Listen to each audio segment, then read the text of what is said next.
Salam dan bahagia, perkenalkan saya Yusbio. Saya ingin menceritakan tokoh yang menginspirasi saya yang bernama Bill Gates. Bill Gates memiliki nama asli William Henry Gates III yang lahir di Seattle, Washington pada tanggal 28 Oktober 1955 sebagai anak kedua dari 3 bersaudara. Perjalanan Bill Gates mendirikan mikroskop. Pada tahun 1980, Bill Gates mendapatkan tawaran dari International Business Machines Corporation (IBM) untuk membuat sistem operasi yang dapat digunakan untuk komputer pribadi pertama mereka, IBM PC. Pada kerjasama ini, dia membeli program dari perusahaan lain yang kemudian dimodifikasi, lalu menamainya MC-DOS Microscopic Operating System. Sistem tersebut kemudian dirilis dengan IBM PC pada tahun 1981.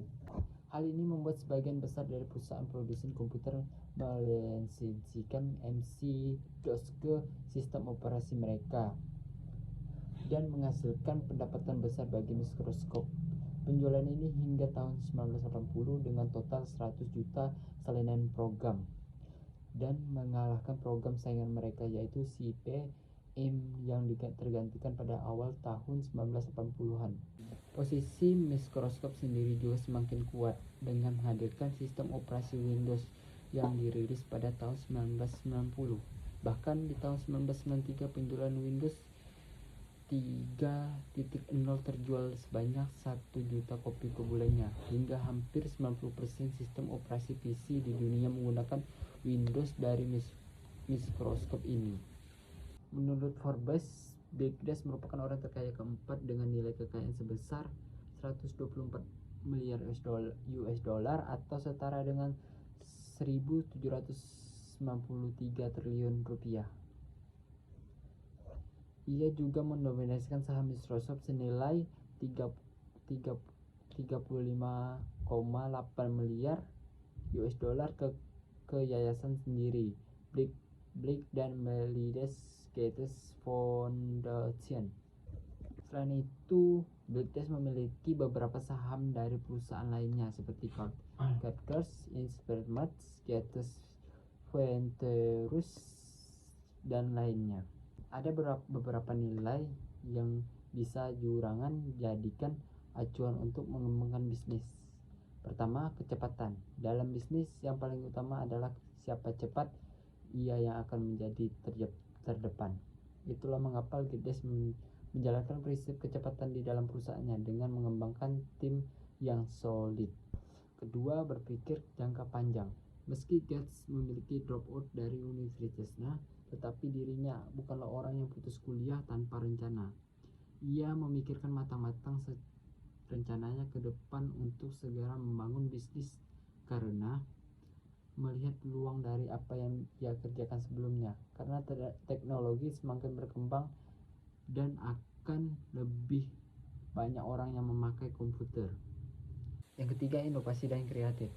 Sesuai kebutuhan manusia dari waktu ke waktu yang terus berubah, Gates juga terus membuat inovasi dalam produk-produknya sehingga perusahaan yang dirinya bangun tetap bisa bertahan sampai saat ini. Yang keempat, terus belajar mengembangkan diri. Selain mendapatkan materi dari membaca, Gates sendiri juga banyak bertemu dengan senior-senior dari dunia bisnis.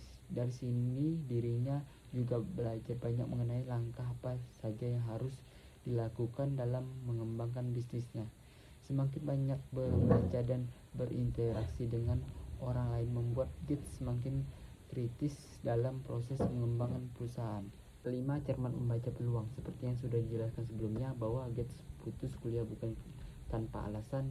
Di sini dia sangat tahu peluang dari perkembangan teknologi komputer yang akan terus meningkat dari waktu ke waktu, sehingga banyak rencana yang sudah dipikirkan matang-matang sebelum memutuskan putus kuliah. Bahkan dalam mengembangkan produk-produknya pun, Gates juga membaca kebutuhan pasar dengan cermat. Misalnya saja kebutuhan untuk mengolah kata dan spreadsheet dalam manajemen. Dari kisah Gates tersebut banyak yang perlu dipelajari dalam mengembangkan usaha, bukan seperti yang yang tidak mudah menyerah, pandai membaca peluang, dan membentuk tim yang solid. Kemudian juga harus terus belajar tips-tips pengembangan bisnis dari buku maupun orang lain yang diambil diterapkan pada usaha nantinya. Contohnya membaca buku-buku atau di internet. Sekian dari cerita tokoh yang menginspiratif saya. Kurang lebih mohon maaf.